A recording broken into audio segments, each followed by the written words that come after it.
Okay, we're recording. Today is September 13th, 2023. My name is Mon Gregory, and I direct the Institute for the Advancement of Philosophy for Children. I'm very excited today that we're going to have an interview with by one of my friends, Michael Pritchard, who was a teacher of mine in my doctoral program. And he's going to be interviewed by Peter Shea. And I'll just turn it over to Peter. Thanks. And well, Mon and I'll bounce back and forth as necessary, but I'll sort of take the lead. I was remembering how we met. I don't know if you have memories of that, but there was an APA convention in Chicago, and I was presenting in about 1978, 1980. And I presented a video of work I was doing, I think parallel to the work that you were doing at about the same time in Michigan. And there was a gentleman from Princeton who had an idea about doing philosophy for children, which was very prescriptive. And I was in my 20s, and I told him that would not work. You could not make this happen. It would just turn into another class. And he said, he reminded me that he was from Princeton and that he had credentials in these areas, which is one of those points at which one really needs another philosopher 10 years older, which is exactly the distance in our ages, to come in and say, wait a minute, I've done this stuff and you are wrong, which is precisely what you did. I've always been grateful for that. Well, I'm grateful that I said it if I did. You did. You backed me up at a point at which I would otherwise have been seriously squashed. I'm impressed by the generosity of your memoir. I know it's in some ways still in process, but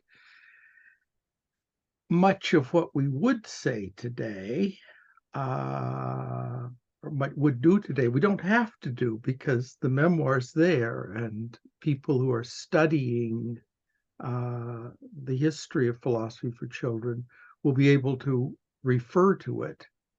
And I found it very helpful because it was parallel to my own history in important ways, different in important ways, and 10 years earlier. And so I was able to kind of watch at a level of development. But what I'd like to do today, if it's okay with you, is to try to explore some connections or possible connections within the story as you've told it, so that to sort of find some points that might be exciting to someone who's studying this history and thinking about all these people, you, me, Gary Matthews, in the early days of philosophy for children movement. So we might jump around a little bit more than I would in a normal thing, but I just wanted, as I was reading your memoir, I was struck that there were two things happening at about the same time in your work, late 70s. One was the growth of an interest in interdisciplinary practical ethics concern, the founding of the Center for Practical Ethics, all this interdisciplinary work in engineering and so forth. And also this beginning interest in philosophy for children and working with children.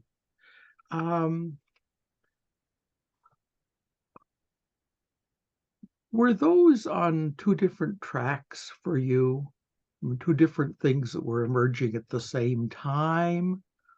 Or was there some common root to both of them?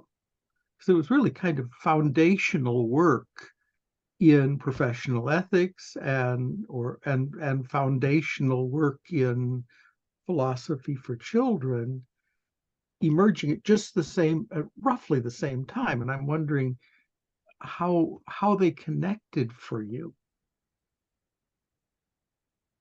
For me, they connected from some frustrations I was having in teaching philosophy at the university level, finding students complaining that in the first years, complaining that what I was doing, although it was called moral philosophy, it was not relevant to them. And relevance was a big term at that time. And I said, well, relevant to what? And the response I got, I was teaching at Eastern Michigan University, response I got was, well, not relevant to the practical problems that we're dealing with today, such as riots in Detroit, Vietnam War, and just practical concerns that they had about how to give meaning to their lives. So here am I, a PhD in philosophy who specialized in ethics, who wasn't really helping them. And I had to agree that I wasn't. The materials in the courses I was teaching were not relevant in the way that they wanted. And I thought, well, who should change here? Should they or should I? And I decided very quickly that I should change. So this opened the door for me to many different avenues, which were just beginning to open. Philosophy for children was one of those. I decided that I would go where my curiosity took me. And so in 1977, I accepted an offer from Martin Benjamin, a philosopher at Michigan State University, to come to a workshop on critical thinking that actually featured Anne Margaret Sharp and Matt Lipman, among many others. So that was my beginning. And once I began, I wasn't about to stop. So where was it going to take me? I had no idea, really. But my initial embarrassment was that I was in my mid-30s when I first started thinking about philosophy for children. And this was a result of being pressed by a friend who said, did I think that philosophy was for children too? And I said, I don't know. I haven't thought about that. Well, this was an embarrassing answer for me. So the very next day, I started asking myself, why did I have no answer? And I began to reflect on my own life up to that point,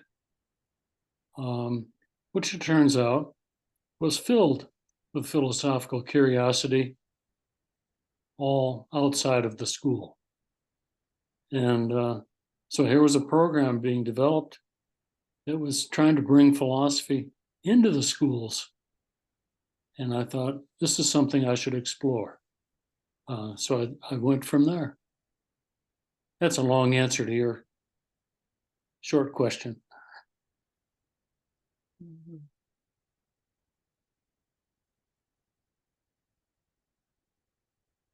I suppose when I started with philosophy for children, what impressed me was the change in the role of the teacher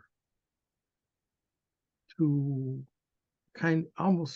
one became almost a telephone exchange, a kind of intelligent telephone exchange between students, sort of making sure that one student heard the other student's comment and that we slowed down enough to take it seriously and so forth. And I found perhaps too much, actually, for the comfort of my students, that approach spilled over into my conventional teaching. I wanted to be a telephone exchange when I was teaching Intro to Ethics too. I wonder if anything like that happened to you.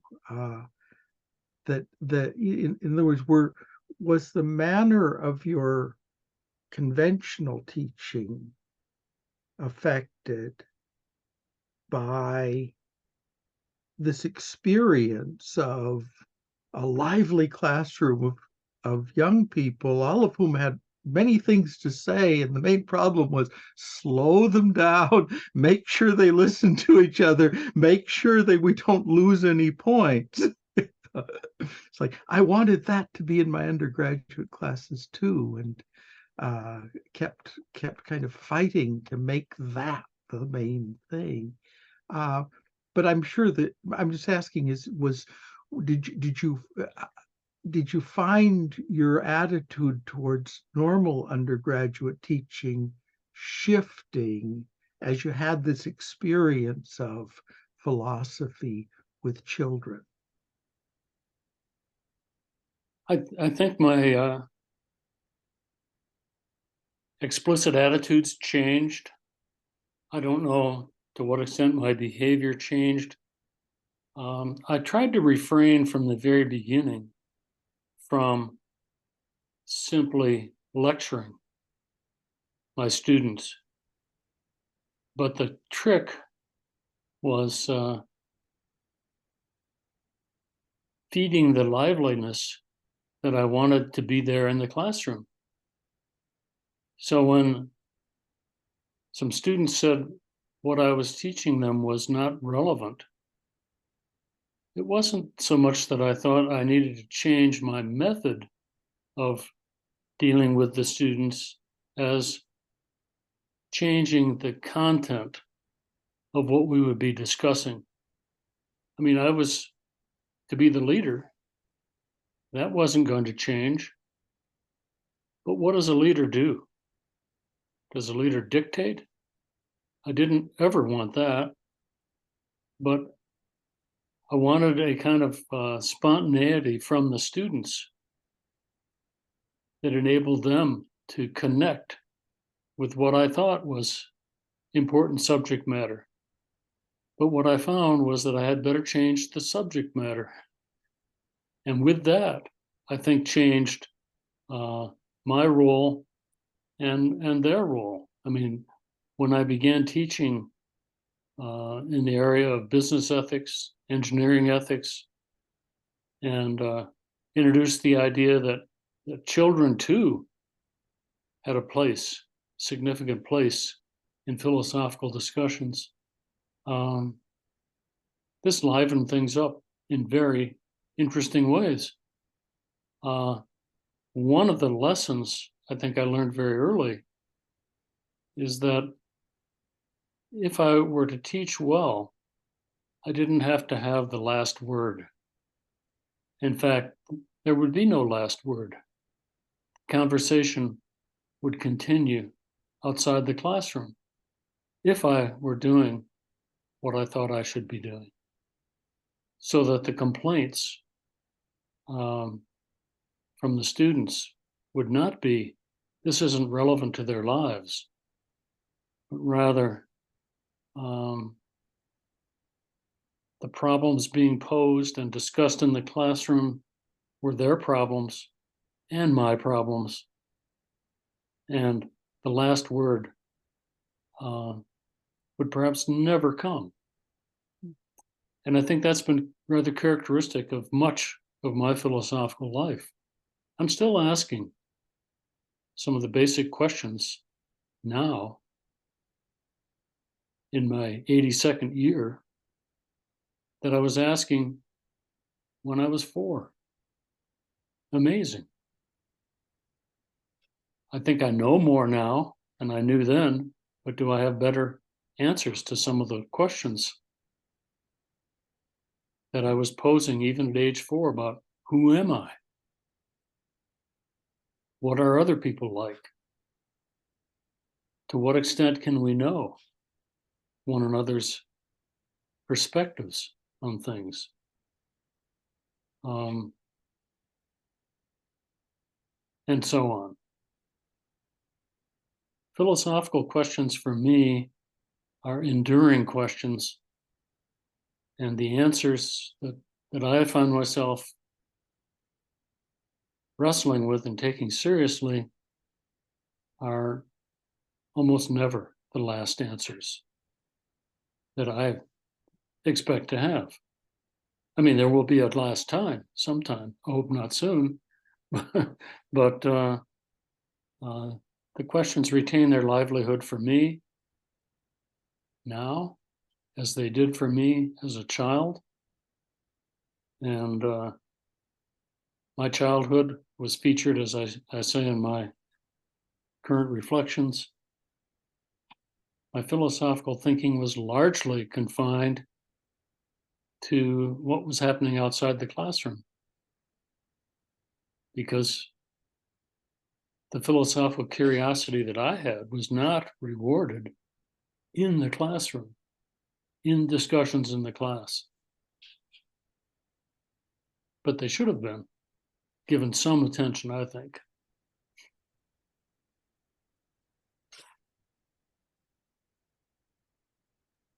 Can I just jump in and ask, Mike, if you could talk just a little more about, I'm really interested in, you said that you decided it wasn't your teaching method you wanted to shift, but the content to address the issue of relevance. Can you say just a little bit more about that? Like, how did you do that? What kind of content were you able to bring in that your students would find more relevant? Well, I think the most striking change was that the students were put in the position of having responsibility to help create the subject. And this was not something that I had to impose on them. It's something I had to make room for, allow them, encourage them to initiate subjects for us to pursue. And I had to search around quite a bit for philosophical materials that were published that would help us to pursue these matters further. My undergraduate experience didn't pose a problem like that. When we had an introduction to philosophy class, the agenda already was ideas that I had given a little bit of thought to, and now was the opportunity to exchange with others. And we did try to listen to one another. And even if we disagreed with one another, as we often did, to do so respectfully, not aggressively, hostilely. Although I did have my roommate as an undergraduate was extremely bright, extremely provocative in conversations with me and with our classmates down the hallway. And that was not always friendly, although it didn't result in enemies. But it didn't always show the kind of respect that I thought philosophy required. And so when I went to graduate school, there was a kind of arrogance on the part of many of the students who had studied philosophy at a major university. I was at the University of Wisconsin at this time, and there were lines being drawn, and what I thought was a kind of hostile reception or rejection of different points of view. And the divide was frequently along what I would call theistic versus atheistic lines. So the atheists would line up in one place, and the theists would fight for some kind of room to fit in. And the environment encouraged me to decide which way was I going to go on all this stuff. And softy that I am, I wanted to allow both sides some room, and I proceeded in that way. But it made it difficult, especially in the first year, to decide to stay in this field, which had become for me a field of hostility, if you like, intellectual hostility and personal hostility. And I wanted something different. I decided to try one more year, and that actually brought me into the classroom as a teaching assistant, where I had to help the students to talk among themselves with me, being in a leadership role. And in the background, in our discussions, were the lectures given by faculty whom I was assisting. I found much of that invigorating for all, and I found some of it with the same degree of hostility. Theistic students would come in and be bashed over the head by the lectures. And my job, I felt, was to help to find room for these students to continue to pursue their ideas without feeling that they were necessarily being hit over the head with a hammer. And I felt I had some success with that, and I found that very rewarding as a teaching assistant. But I was not really setting the agenda then. I was trying to imagine, what would I do if I were the professor, which I hope someday to become. But that encouraged me to continue all the way through. I don't know if that answered your question or if I veered away, but You remember some of the kinds of issues that that your students, you said you invited them to bring, sort of set the agenda and bring issues that they wanted to discuss. I mean, you mentioned the riots and the war. mm-hmm. That kind of thing that they wanted to discuss? To some extent, yes. I had one student who said, and this was in 1967, he was living in his Volkswagen Beetle. That's where he slept. That's where he ate. That's where he said he was ready to turn on the engine and drive across the Windsor Bridge if his lottery number came up and he was being told to come to be interviewed to see if he was draftable. He said he wasn't going to be drafted. He would not allow that. He would go to Canada, across the river. When would he come back? Maybe never. He didn't know, but he was prepared to go. So we talked about, that kind of attitude and what alternatives he and others felt they had at that time. We talked about the migration of big business from downtown Detroit into suburbs that were at that time being converted from farmland into industrial centers, and what problems this posed. I mean, you could say, well, people just moved, period. That's it. No, they didn't just move. Businesses moved, jobs were eliminated, new places of employment, new places of education. You might say the whole landscape was changing before their eyes. And they wanted to know how best to think about this and act. So that made me take quite seriously virtually everything that I was trying to teach at that time, although my wisdom in selecting materials in moral philosophy was rather limited. I had written a dissertation that required me to deal with some empirical matters in moral psychology. This was unprecedented at Wisconsin at the time, but I did it anyway, and I got away with it. But I didn't take that immediately into the classroom. Instead, I took what is flatteringly or unflatteringly called meta-ethics, the logic of moral language, into the classroom. But at some point, I started asking myself in the classroom, as I did in my dissertation, who's talking here? Whose language is this? What is it about? What should it be about? And meta-ethics in philosophy in graduate school tried to maintain a stance of normative neutrality.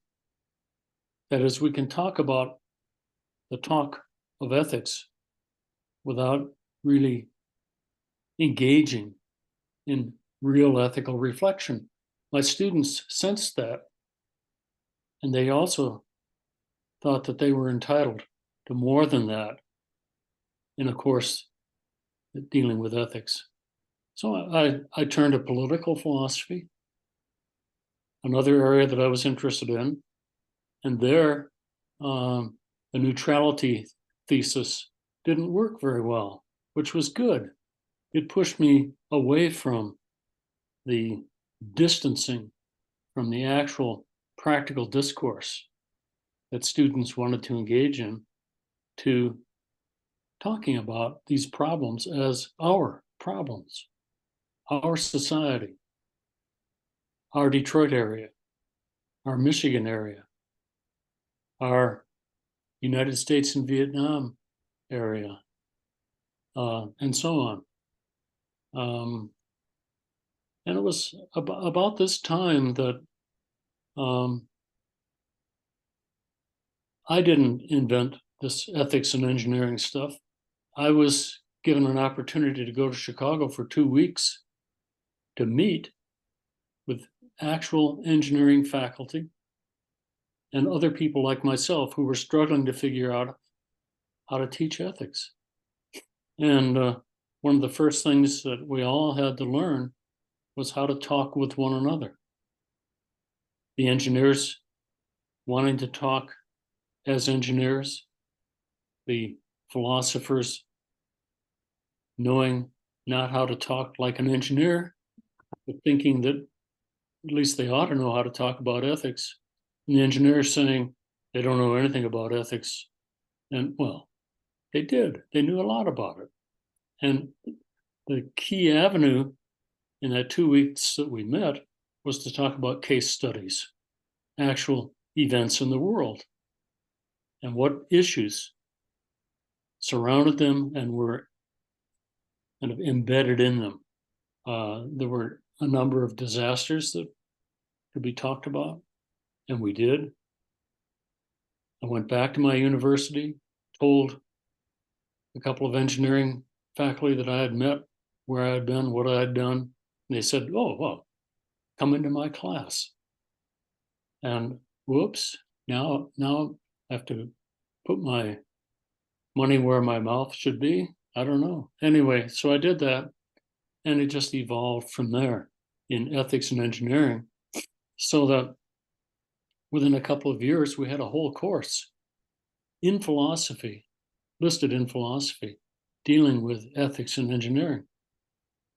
And a similar kind of thing happened in the area of business. Both schools of business and schools of engineering in the early 70s were required to show that they take ethics seriously in relation to their disciplines. But who is going to do that? Well, let's turn this over to the philosophers. I'd already had enough experience of being irrelevant to the philosophy students, let alone engineering students or business students. So this was a great learning process for me. And it required a fair amount of modesty on my part in terms of, well, what do I know? What do they know? How can we learn to talk with one another? And philosophy for children had really begun to help me in dealing with this, because the children didn't come into our sessions knowing nothing. They knew a great deal, but they didn't have, from their formal education, they didn't have the opportunity to articulate many of the things that they knew that they cared about outside of the classroom, and insofar as strange things happen in the classroom as well. So big changes were afoot for me, and luckily, I was one of the few people in our small department at Western Michigan University who said, if nominated, yes, I would serve on the faculty senate, because I thought we ought to have a senator. Well, guess who got elected immediately? I also indicated that when I returned from my first sabbatical leave, I would agree to become chair of the department, because that seemed to be the customary thing. For a couple of years, returnees would chair the department. 12 years later, I decided I'd been chair long enough, and I resigned finally from being chair. But by that time, we had an ethics center. It was highly interdisciplinary, and I was still director of that. But within a few years, I was asked to be chair one more time. I did another 3-year term, so a total of 15 years as chair. And by that time, we had developed a master's program in philosophy. The dean of the College of Arts and Sciences wanted me to continue to be chair after 3 years. And I said, no way. And he said, yes, my way. And we had a bet. He bet that he would convince me to continue, and I bet that he wouldn't, and I won. So anyway, it goes on and on.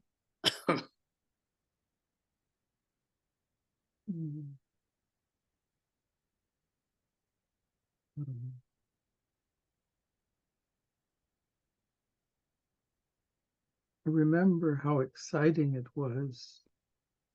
I started teaching philosophy, going into elementary teachers' classrooms to do one of Matt's, do Harry or Keo and Gus. And I remember how exciting it was to feel that spontaneity and, as you say, liveliness, and how much I wanted that in my ordinary college classes, both the ones I was taking and the ones I was teaching. So it became, this promised land. I remember that vividly. And then a little later, having my own children say these wonderful things. Philosophy is alive and well everywhere except when I do a class. As soon as it goes on into the college catalog, it dies. And I was so concerned to try to make that not happen. And it's impressive to me that, you you seem to have succeeded in courses with conventional names to bring some of that liveliness into your college classrooms. Well, I hope that that's true in a constructive way. I certainly tried. And I think that in engineering ethics, I was successful. I told the engineering students at the beginning of the semester that they were probably there with a chip on their shoulder. Someone was telling them that they ought to take an ethics class, and the only one available for them that they knew about was the one that I had developed. And so there they were, and my job was to knock the chip off their shoulder so that by the end of the semester they would think that yes, ethics is a part of and should be a part of their engineering education, and they welcome that. The discussion groups that we had tried to emphasize the importance of them being participants,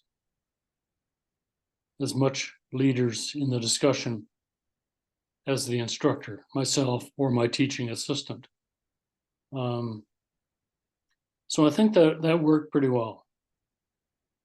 And the popularity of the course became such that different departments in engineering came to me and wanted to know if there was room in the class for some of their students. And I said, well, there's some room, but it's limited. But we offered this large lecture class with discussion groups each semester, and in at least one summer session. We did that for several years until I officially retired in 2016. But the course continues even today. So somehow this stuff is caught on so that the students are not alienated from the class, but actually seem to have some eagerness in wanting to take it. You know, there are many barriers to pulling this off, one of which is, gee, if this is for engineers, there must be answers. They must be irrefutable, provable, and so forth. But so many of the problems that come up are ones that require continued reflection. So we find a disastrous collapse of a building in Florida where more than 100 people die. And we ask, well, what's responsible for that? What caused that? That's a big problem in itself for engineers to figure out.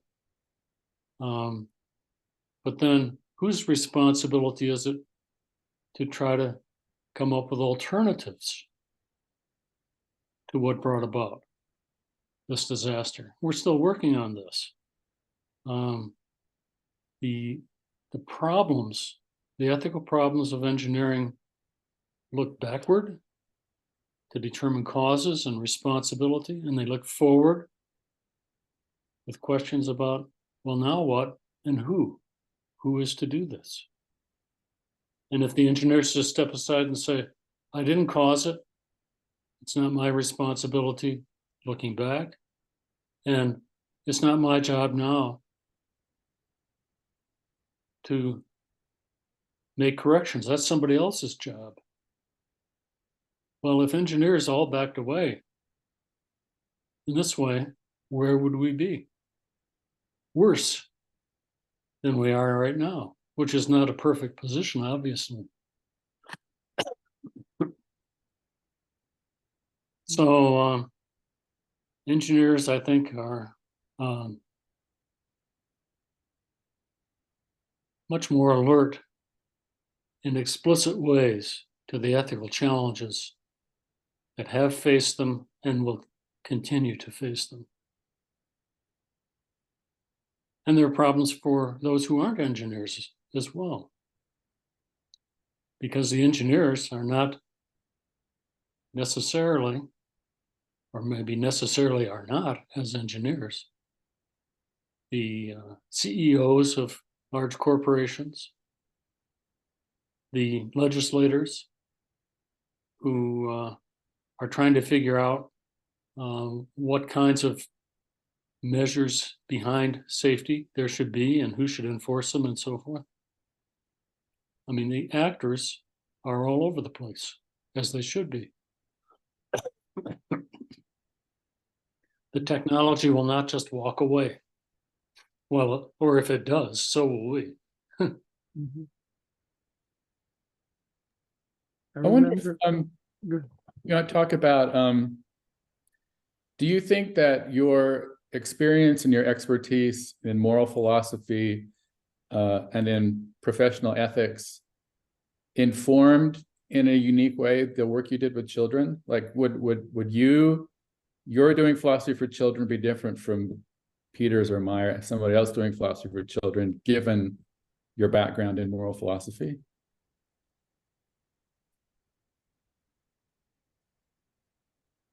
I heard two questions there, I think.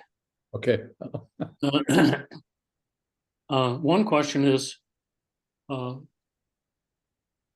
work in business ethics and engineering ethics and professional ethics informed my work with children so that that's different because of these practical applications? Yeah. And the other question is, how about the work that I did in graduate school, in undergraduate school, in the study of philosophical ethics? What impact, if any, did that have on the philosophy for children? Yeah. And I would say if I had never made the practical leap into business ethics and engineering ethics and so forth, I don't think that would have necessarily had an impact on my assessment of the philosophical thinking of children. I mean, I think that there's a path or a set of paths that children can take and should take in having their philosophical curiosity aroused and given space to move into these areas. I mean, the children who go through something like that are, I think, ready to tackle practical ethics, if anybody is. But I think that the philosophical thinking of children can thrive in its own right for those, whether or not they go into a profession or into business or stay home or whatever they do. I mean, I don't think that the practical philosophical issues that confront children as they grow into their adulthood, I don't think that they carry labels with them that says, and now you must do this, or now you must do that, or you'll do it differently, or something like that. I mean, I'd like to think there are connections. In my own case, I guess I began at least as a 4-year-old with practical and philosophical questions, and they've stayed with me. They've enriched my life. How I could ever have failed to recognize immediately that, yes, philosophy is for children. When I was asked the question in my mid-30s, and I had two of my own children that I was with every day for good chunks of the day. I mean, I spent a lot of time with them. Didn't I listen to them? Well, I began listening more intently to them, and as my autobiographical reflections reveal, I learned a lot from them, and not just my own children, but other children.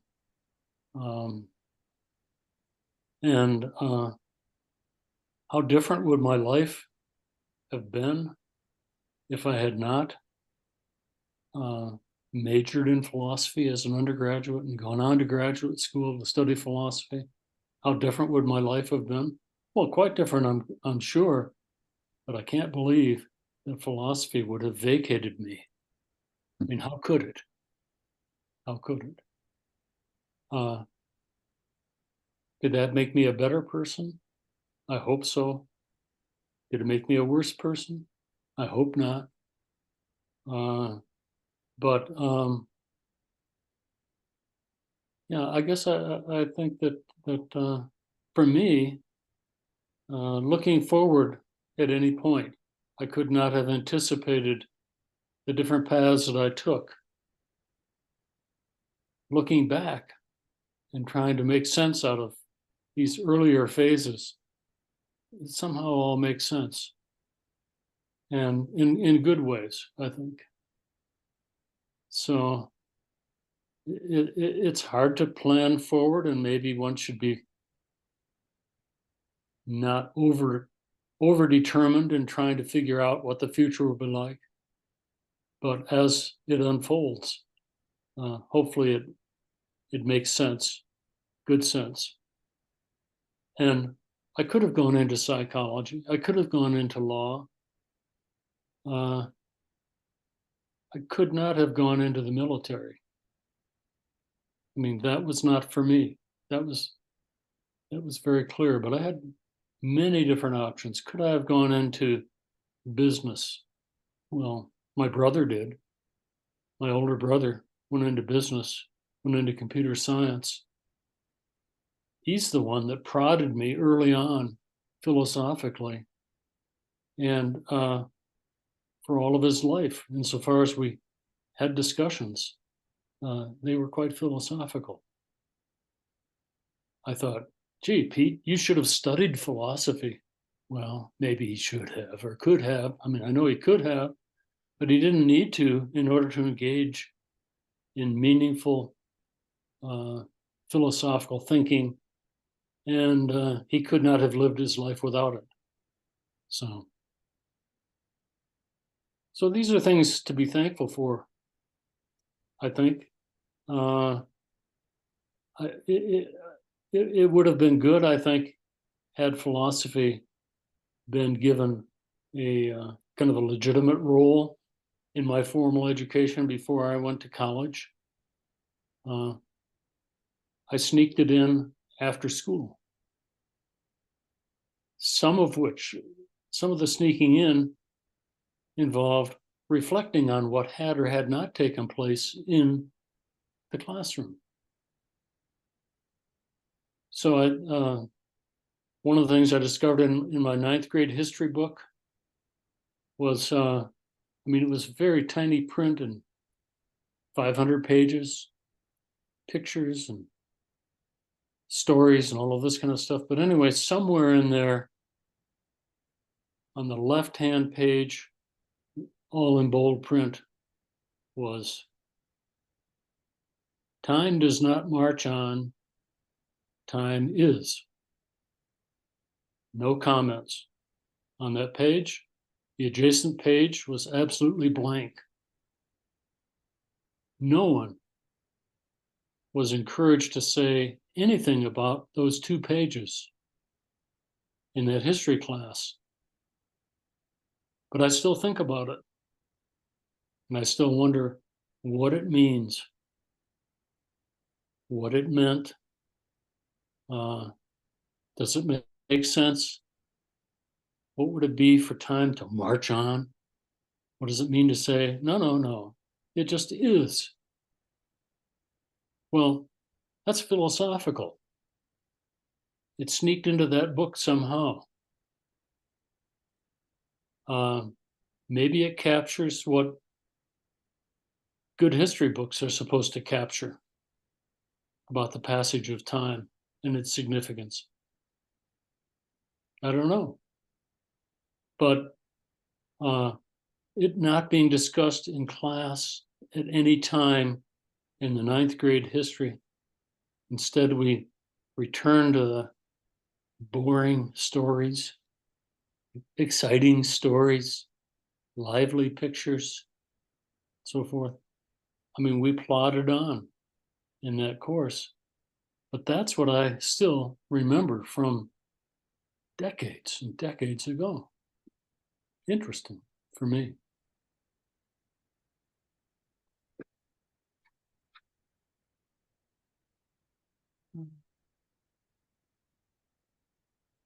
Well, I mean, you've had a long career working with children.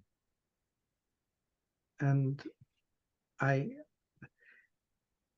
want to ask about any kinds of breakthroughs along the way. I mean, when I discovered philosophy for children and discovered Matt's approach to doing these discussions, it felt a little bit like Satori. It felt like, well, now I've got it. Now I know how to make liveliness happen. You just have to have a little text, you read the story, you say what's worth talking about, you put stuff on the board, and you go. And for a long time, I mean, I was, compulsive about this is the way I do this whenever I can, especially with children. I didn't think necessarily there were any other breakthroughs coming, any other new insights about working with kids. Matt was the last word.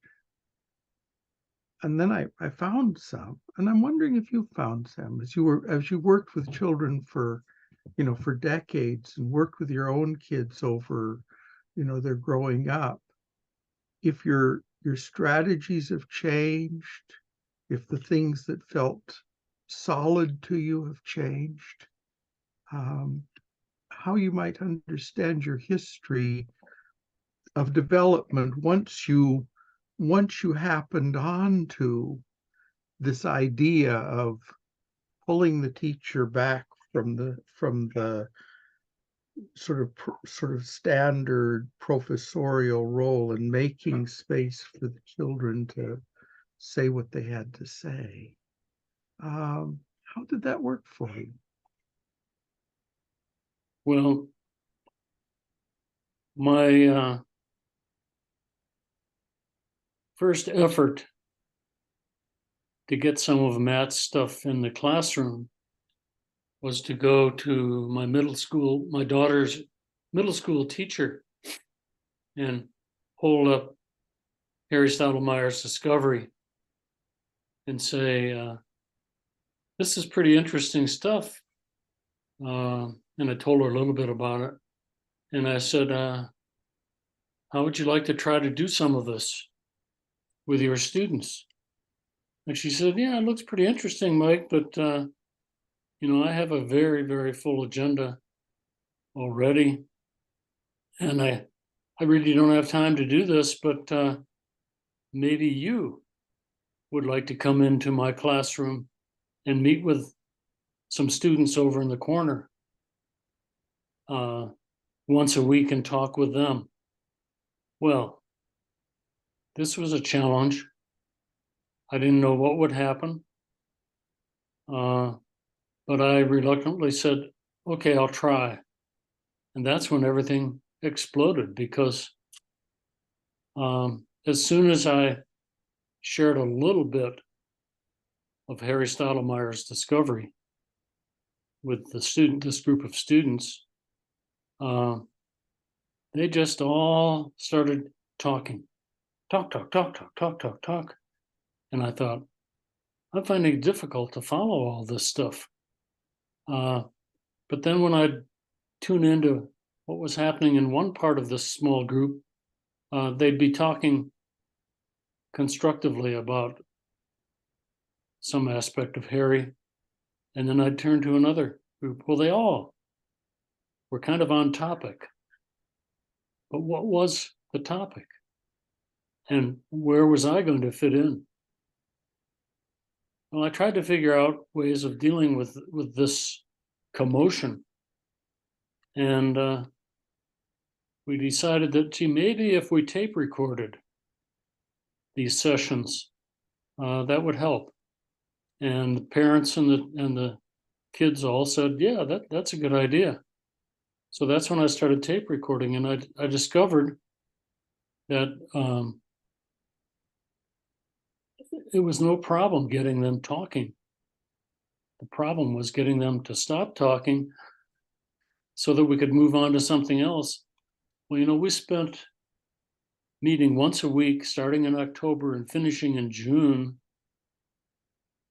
We got through 23 pages of Harry Stottlemyre's discovery, reading those pages together and talking. 23 pages, big print, as you know. I'd say, well, so what did we talk about? Well, in my little book, Philosophical Adventures with Children, I itemize topics that we discussed and how we did it. And it turned out that one of the most helpful things in all these sessions was selections, not from Harry Stottlemyre directly, but from the teacher's manual that Ann Sharp and her associates put together. I mean, Harry Stottlemyre is 96 pages long? The manual is about 400 pages long, filled with exercises. And so I would start out a session trying one of these little exercises, and boom, off they would go, talking about the mind and the body, talking about dreams, whether we can control our dreams, whether we can know what another person is thinking, and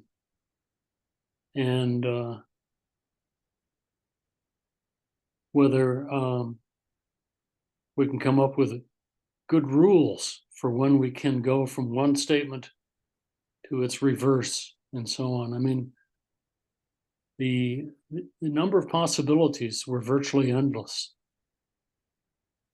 So how many pages in that manual did we go through? I don't know. It didn't much matter. We could start out talking about fairness. We talk about justice. We talk about doing good, doing harm, so on. And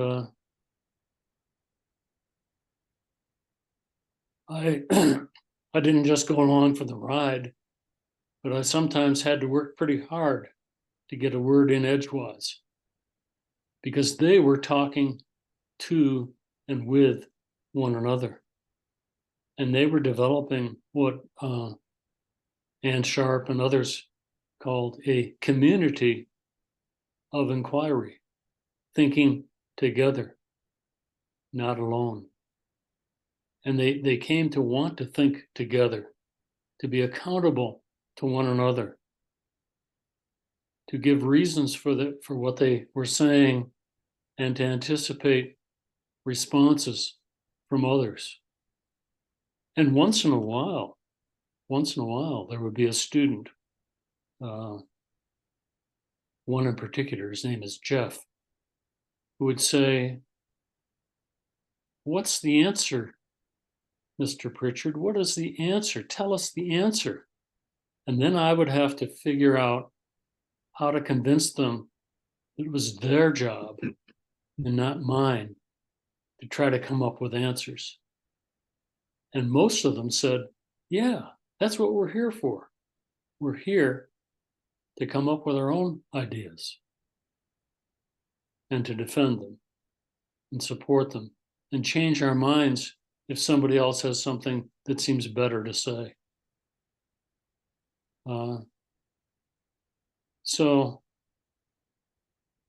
it was important for me to stand back and allow this to happen and not to be overly determined to make it happen.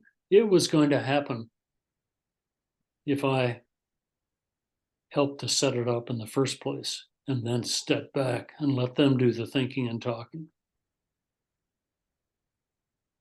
Now, did that ever happen in the college classroom? Sometimes, but not always. But Gary Matthews, I think, was onto something really important when he said, you know, the problem seems to be that students come into Intro to Philosophy forgetting things that they had already thought about. They need to be reminded that as children, not in the classroom, but as children, they had philosophical thoughts, and these thoughts were important to them, and now they can be revisited and rethought. And now philosophy, if Gary was successful, philosophy will be meaningful to them in ways that most of us had been struggling to make it meaningful. So Gary loved to share with his students Frog and Toad stories by Arnold Lobel. And Matt Lipman didn't write those stories. Ann Sharp didn't write those stories. Arnold Lobel wrote them, and we read them as kids. And we can read them again as adults. And I had the nerve to go to Madrid for an ICPIC conference. One year I was invited to come and speak, and there were translators in French and Spanish and German and Korean. And I read some Arnold Lobel's Frog and Toad stories and talked about them. What a silly thing for this grown man in an international setting of distinguished scholars to come there and think he could get away with that. But I did it, and it seemed to work. So I guess, Peter, to address your question about, you know, the deliberate accomplishment of this or that, many times my tactic was to just kind of jump in and invite people to join in the discussion, which would illustrate, if successful, the kinds of things that the kids can do and should be encouraged to do. And if they are, the results will be quite striking, and they too, the children too, will be parts of the philosophical discussion that can occupy the attention of all of us from a very early age to even older than I am now. Did you say earlier, Mike, that you talked about what children were saying in your college courses or something like that? I know Matthews said that he would in his college classrooms, he would talk about things that children were saying when he was working with children. He would bring that and he would he would let the college students know that when I talk about the same issue I'm talking with you with children, these are the kinds of things they say. Is that something you did? I did some of that, yes. And it was a way of inviting the students who thought they knew nothing about philosophy and it was a strange, weird subject to, no, it's not so strange. What's strange is that you can now do that in the classroom. But it would not have been strange had it been encouraged earlier. Yeah. And so you may in fact have had very vigorous philosophical discussions as a child in sleepovers, out in the playground, just not in your classes. But that doesn't mean that the philosophical issues that you now are being encouraged to talk about explicitly are not or could not be important to you as you are developing your formal introductory study of philosophy. So I guess the answer to your question is yes, to some extent. And at some point, if this works, you don't have to spend the whole semester talking about Frog and Toad or whatever other stories there might be, but you can talk about them at any particular time. And Frog and Toad are particularly good on the idea of friendship. Well, friendship is something that these students are concerned about. What is it to be a good friend? Can you be a good friend? Is it all about you in the end? And so on. So I guess I would say with Gary Matthews that the children's stories that he talked about every time the journal Thinking that IAPC published came out, these stories can all serve as very good stimuli for philosophical discussion that goes beyond those stories and enters into the everyday life of the students, which I think a good philosophy course ought to do somehow.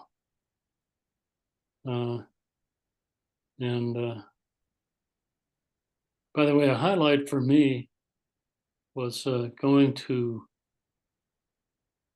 Mexico City, Iberoamericana University for a couple of weeks and talking with you, Mon, and several other very prominent people in philosophy for children as you were working on your doctoral degrees at Iberoamericana. It was a wonderful class that you gave us. Well, I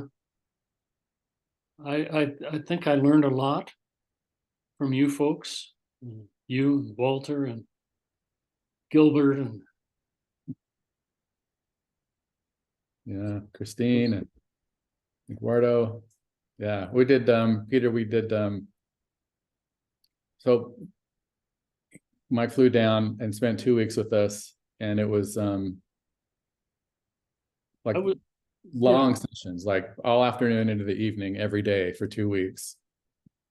I was working on my 1996 publication, Reasonable Children. Right. And throwing out outrageous ideas like, well, children can be reasonable too, maybe better than we can, and so on. But we also talked about whether philosophy for children had to take place in a classroom. Mm-hmm. I mean, one of the problems that I had been wrestling with was, why isn't philosophy in the classroom? And Walter in particular, Walter Cohen, said it doesn't have to be in the classroom. In fact, if you move it into the classroom, that maybe do some damage to the philosophical curiosity that particularly poor young children have to deal with every day. I mean, they're not in the classroom, so what's for them? Anyway, this was a wonderful 2 weeks, and my saving grace was that I could speak English in this class because I certainly was not ready to speak Spanish. This was 94? Yeah, I think so. 1994. Yeah. I remember we also talked about moral education. And given your background, especially, I've been wanting to ask you, and as you know, the way that Matt and Anne talk about ethics education as ethical inquiry. That's the name of the Lisa manual, is ethical inquiry. And you know, since ethics, especially for children, moral education for children, many people, you know, they think of it as just sort of teaching kids what's right and wrong. And so given your expertise both as a professor of moral philosophy and your work with children, I'm wondering what you have come to think of, if you could just say a few words about how you understand moral education. Life. No, I think that the mistake is to think that at any point in one's formal education, K through 12 or college, that this, I'll put this in scare quotes, the students enter as empty vessels morally. No, they come in with lots of experiences that have given rise to moral perplexity, moral insight, moral curiosity that they've already had. So you're not starting from zero. And this is analogous to the teaching of logic, where in a logic class, at whatever formal level it might occur, the students don't come in with zero. They come in with a lot. What they don't come in with at any of these levels is an extended effort to articulate what they already understand, what elements that they understand they should strive to improve but retain, which elements perhaps they should modify in serious ways, and perhaps which they should abandon, get rid of. But they're not going to go back to zero. They never were at zero, really. And it's not desirable to divest them of everything that they have. It's also not realistic to expect that in a classroom of more than one person, that they're only going to come up with one set of ideas upon which they all agree and can continue to go on. They might agree to disagree, but realize that that can't end the matter. That even those who disagree may have to come to some kind of consensus about how to proceed together. There are all kinds of problems that need to be addressed thoughtfully, engaging our critical imagination and our caring imagination, which was a big emphasis of Anne Margaret Sharp from the get-go, and eventually for Matt Littman as she chided him for slighting the caring aspects of moral education. But moral education doesn't start from zero, doesn't end up at zero, and it's not just one story. It's many stories going on at the same time, insofar as the classroom allows for and encourages the exchange of ideas among the students. And then there's the question of, and what about the teacher? Well, that's something I struggled with in all my teaching. To what extent is it okay for me to share with my students some of my basic convictions? And I've always allowed myself to share some of this with my students, while at the same time insisting that my thoughts are just mine and they need to be examined and criticized too. And I'm open to the possibility of learning that I hadn't thought yet carefully enough about some of these matters. There's also the question of what's the desired endpoint. And one thing I learned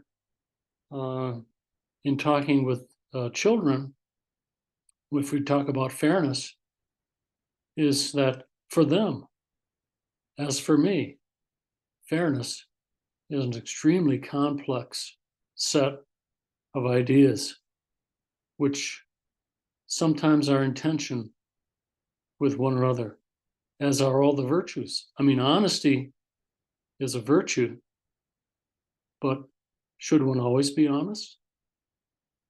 What price is paid if one tries always to be honest? And it's not just the George Washington story, I cannot tell a lie, but it's children in France in World War II who were helping to provide refuge to Jews who were being pursued and would be executed, murdered, if discovered in this village. And these children said, no, there are no Jews here. They were lying, they knew they were lying. And many years later, when interviewed, they were asked, and what did this do to your values? When you were a child and learned to lie like that, did that make you less honest? Did that make you think less of honesty? And they said, no, we understood the circumstances. That was vital. It was vital then, it's vital now. Life is complicated, but there isn't just one value that's important to us, or that should be. And it doesn't apply uniformly without exception in all imaginable circumstances. Circumstances are much, much too complicated for simplistic answers to moral questions, but we have significant, solid moral thoughts to take with us into these situations that call for important decisions. Moral education needs to be making room for this kind of flexibility. It's not compromising in a negative way. It's being thoughtful and considerate. And I think that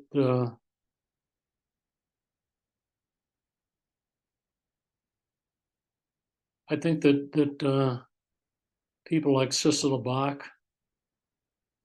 who wrote a book on lying, they're on the right track. Their consequences matter, but not just consequences. integrity matters, but not just integrity. And on and on. And her book on lying has gone through, I think, at least 3 editions.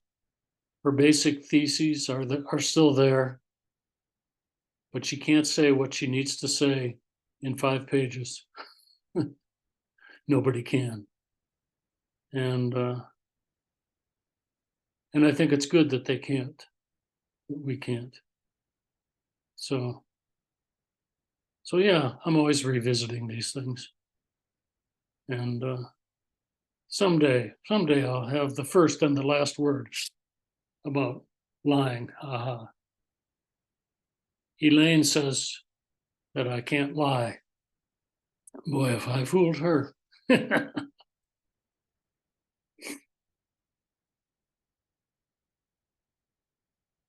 Anyway, Mon, I'm glad you enjoyed those 2 weeks we spent together. I expected big things from you based on that exposure I had to your thinking, and big things have happened. I think that it's great that you were there to take over for Matt and Ann as director of IAPC. It seems to me that although programs like IAPC are vulnerable, they can be chopped at, they can be eliminated, and so forth. You and Megan and others have managed to enable it to flourish. And I think this book series that you're working on, the book on Gary, which I've actually used in a graduate class, and the book on Anne, Margaret Sharp, and more stuff's on its way. I mean, I think the timing is excellent, and it's all in really good hands. So I thank you for that. Well, thanks for saying that, and thanks for being part of my training. Yeah, well, I mean, you didn't let me cripple you. No, I think that you stood your ground extremely well, and moved me off a few things. And you probably would say not enough, but you know. Anyway, I think that as far as I can tell, IAPC is playing a fundamental role right now, especially with the book series. But you're continuing to work with teachers, and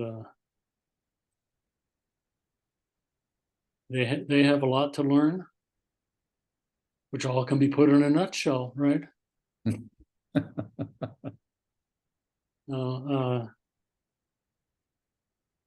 I think that someone once said in a lecture that I went to that he was going to put his philosophy in a nutshell, but anything that could be put in a nutshell probably belongs there. So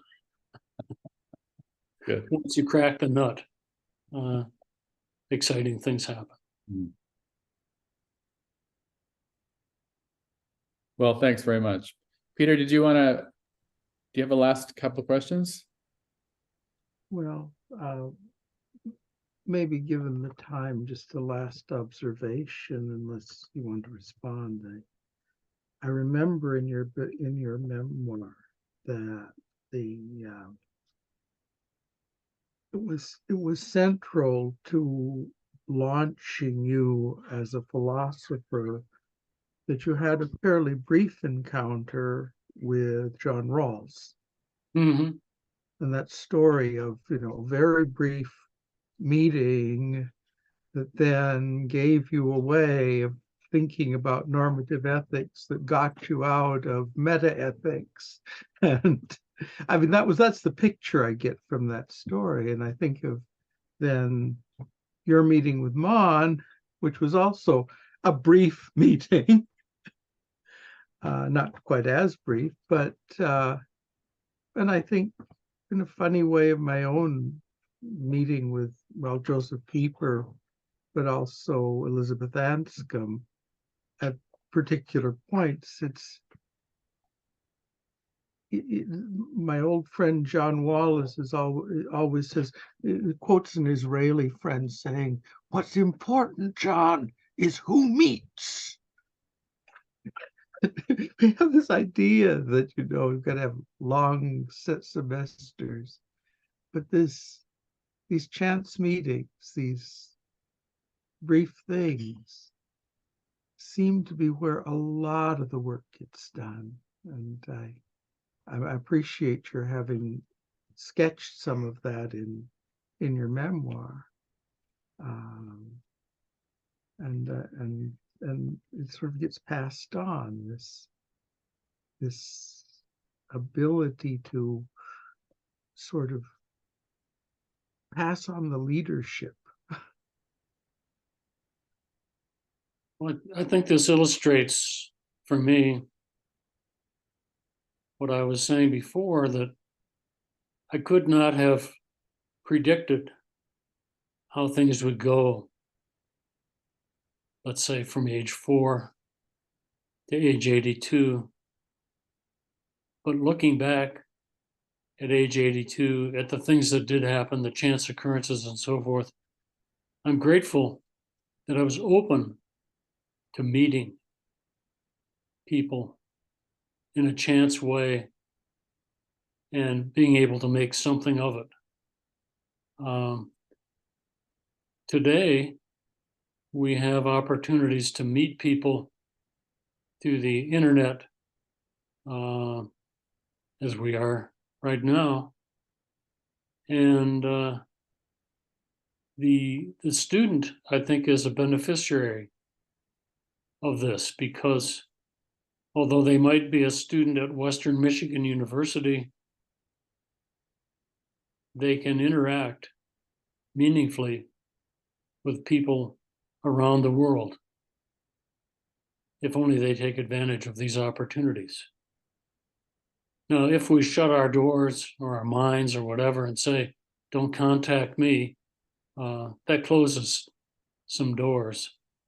But I think that I was very lucky for decades, lucky both in the chance occurrences and in the fact that I had philosophical inclinations and curiosity all along that enabled me to make something out of what could have been nothing. So, yes, I appreciate that very much. And I'm still looking.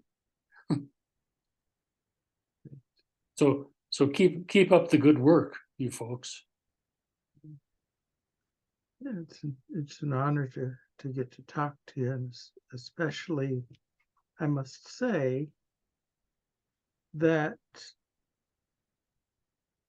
you made a small but absolutely real contribution to my continuing in philosophy for children back in 1978 or 80, when you said, no, it's not, you can't just do a curriculum, because that was a moment at which I might have retreated.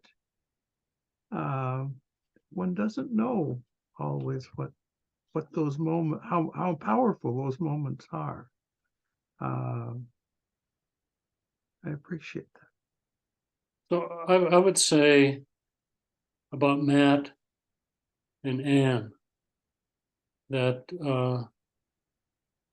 Matt opened doors with Harry Stottlemyre and other novels, but Anne opened many other doors with the manuals. And they were a team, an unusual team, but incredibly productive for each other and for the rest of us. So for that, I think we all should be very grateful. And it's been a delight to be a part of that process in various ways as I have been over the years. And I'm sorry that they're not around any longer, but they won't be forgotten. And we still can feed off their ideas.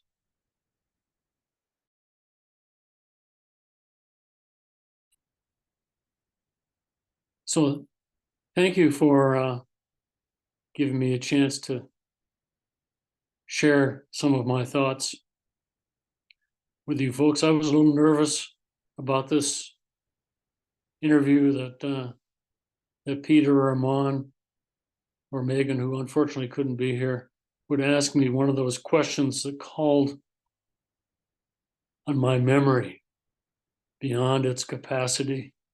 But it's still pretty good.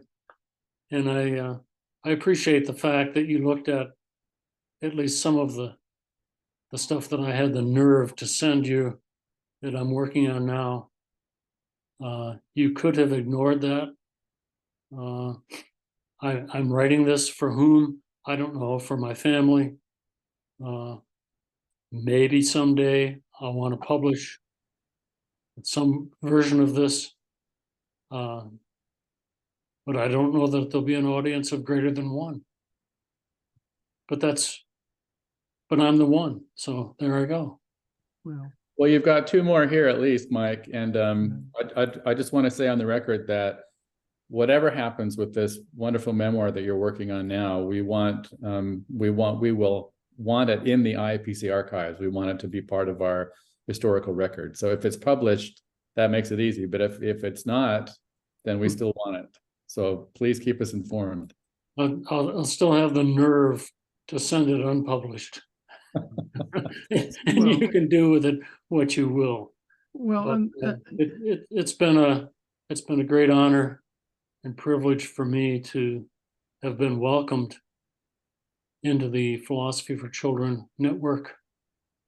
And there are lots of really good people there. I think that when Matt and Ann passed, conceivably stuff would have been just gone. But actually, I think it's resulted in the blossoming of many people. And I'm glad that some think that pictures and children's stories work well together. This was something that Matt was very skeptical about. And I think he was wrong about that, but not much else.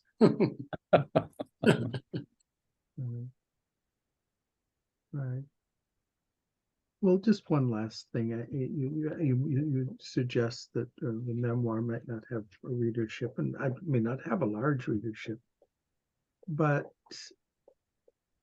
like Matt's memoir, it was incredibly helpful because it allowed me to put my story together in parallel to a story that was similar enough that I could see things. I could see this was probably a piece of bad luck here. And this was a piece of incredibly good luck that gave me a perspective that maybe you didn't get to for 5 years, because, there was a lot of that playing that game of saying, well, how does it's exactly 10 years off. Okay. So let's line this timeline up and see what it meant to be 10 years later, and what it meant that, you got to talk to Rawls and I got to talk to Anscombe, and what it meant that I didn't get a good lecture course in philosophy until I'd heard several other kinds of philosophy. I never, had I had a good lecture course in philosophy, I would be a totally different person. But nobody in the first year I was there wanted to lecture. And that's just a huge difference. And if I'd had Singer, I know what Singer was like from Friends. if I'd had Singer. So this very fine-grained historical understanding can only happen if people publish this kind of fairly fine-grained autobiography. And for understanding the real intellectual history, it's absolutely indispensable. You're here. So I just want to say this is, for me, it's an important piece of work. I will go back to it. And I think there will be other people in my situation for whom it will be a really important piece of work. And think of people who are starting now, their academic careers now, trying to understand what their professors went through, why they're so weird. I mean, this is the book. If you went through that, you'd be weird too. Anyway, I thank you so much for being part of this. I really appreciate it. Well, thank you.